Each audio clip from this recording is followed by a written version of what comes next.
మనం రోజూ వేసుకునే యాంటీబయాటిక్ టాబ్లెట్ ఫ్యూచర్‌లో మనకి పనికిరాని మెడిసిన్ అయిపోతే? ఇది ఫ్యూచర్ ఫియర్ కాదు. ఆల్రెడీ జరుగుతున్న రియాలిటీ. యాంటీబయాటిక్స్ ఎందుకు పనిచేయట్లేదు? సింపుల్‌గా చెప్పాలి అంటే, మనం చాలా ఎక్కువ యాంటీబయాటిక్స్ యూజ్ చేస్తున్నాం.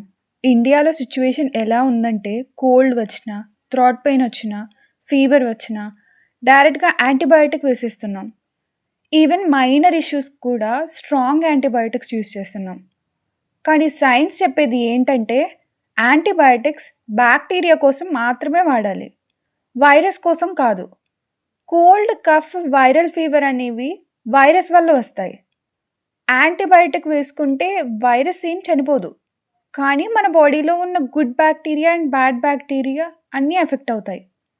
ఇప్పుడు యాంటీబయాటిక్ రెసిస్టెన్స్ ఎలా గ్రో అవుతుంది అంటే, ఇమాజిన్ చేయండి, ఒక 100 బ్యాక్టీరియా ఉన్నాయి.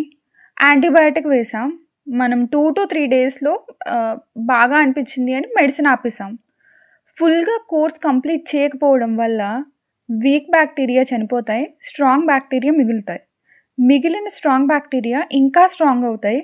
నెక్స్ట్ టైమ్ అదే టాబ్లెట్ వేసినప్పుడు ఈ బ్యాక్టీరియా ఇంక భయపడవు. యాంటీబయాటిక్ రెసిస్టెన్స్ అంటారు దీన్ని. సింపుల్‌గా చెప్పాలంటే మనం బ్యాక్టీరియాకి ట్రైనింగ్ క్లాస్ ఇస్తున్నట్టు. యాంటీబయాటిక్ రెసిస్టెన్స్ ఇది ఇండియాలో ఎంత సీరియస్ అంటే, రీసెంట్ హాస్పిటల్ స్టడీస్ ప్రకారం 10 మందిలో 8 మంది ఇండియన్స్‌కి ఆల్రెడీ రెసిస్టెంట్ బ్యాక్టీరియా క్యారీ చేస్తున్నారు. అంటే డాక్టర్ రెగ్యులర్‌గా ఇచ్చే యాంటీబయాటిక్స్ చాలా కేసెస్‌లో వర్క్ అవ్వట్లేదు. ఇండియన్ హాస్పిటల్స్‌లో రియల్ డేటా చెప్తుంది. ఐసీఎంఆర్ రీసెర్చ్‌లో 1,00,000 కన్నా ఎక్కువ ల్యాబ్ శాంపిల్స్ అనలైజ్ చేశారు. రిజల్ట్ ఏంటంటే, కామన్ యాంటీబయాటిక్స్ రొటీన్ ఇన్ఫెక్షన్స్‌కి ఫెయిల్ అవుతున్నాయి. ఎస్పెషల్లీ ఐసీయూ పేషెంట్స్‌లో. స్ట్రాంగ్ యాంటీబయాటిక్స్ కూడా పనిచేయట్లేదు. ఇది అడల్ట్స్ వరకే కాదు, బేబీస్‌లో కూడా ఇది డేంజరస్ లెవెల్‌కి వెళ్ళింది. రీసెంట్ న్యూబార్న్ స్టడీస్‌లో 90% వరకు బ్యాక్టీరియా ఇంపార్టెంట్ యాంటీబయాటిక్స్‌కి రెసిస్టెంట్ అని తెలిసింది. అంటే స్మాల్ బేబీస్‌కి ఇన్ఫెక్షన్ వస్తే ఆప్షన్స్ తక్కువైపోతున్నాయి. మెయిన్ రీజన్స్ రీసెర్చ్ చెప్తున్నాయి.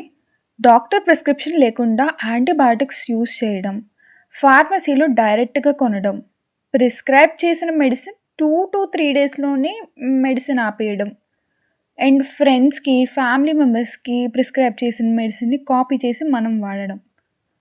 ఇవి అన్నీ బ్యాక్టీరియాకి ట్రైనింగ్ ఇవ్వడం లాంటివి. ఈ ట్రైనింగ్ వల్ల నెక్స్ట్ టైం ఇన్ఫెక్షన్ వస్తే నార్మల్ మెడిసిన్ పనిచేయదు. స్ట్రాంగ్ ఇంజెక్షన్ ఇవ్వాలి.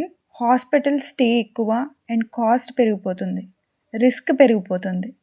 వరల్డ్ లెవెల్‌లో కూడా వార్నింగ్ ఇచ్చారు. WHO చెప్పింది ఏంటంటే, యాంటీబయాటిక్ రెసిస్టెన్స్ ఫ్యూచర్‌లో సైలెంట్ పాండమిక్ అవ్వచ్చు.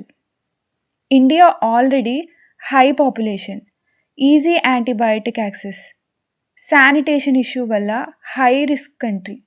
సో సొల్యూషన్ ఏంటి అంటే, సింపుల్ కానీ స్ట్రిక్ట్‌గా ఫాలో అవ్వాలి. డాక్టర్ చెప్తే మాత్రమే యాంటీబయాటిక్ యూజ్ చేయాలి. ఫుల్ కోర్స్ కంపల్సరీగా కంప్లీట్ చేయాలి. వైరల్ ఫీవర్‌కి యాంటీబయాటిక్ అడగొద్దు.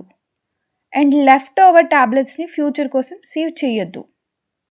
యాంటీబయాటిక్స్‌ని మనం మిస్‌యూజ్ చేస్తే ఫ్యూచర్‌లో మెడిసిన్ లేకపోవడం అనే ప్రాబ్లం వస్తుంది. ఈ వీడియో అవేర్‌నెస్ కోసం షేర్ చేయండి. టాబ్లెట్ వేసే ముందు కొంచెం ఆలోచించండి. ఇలాంటి రియల్ ఫ్యాక్ట్స్ కోసం నా ఛానల్‌ని సబ్స్క్రైబ్ చేయండి.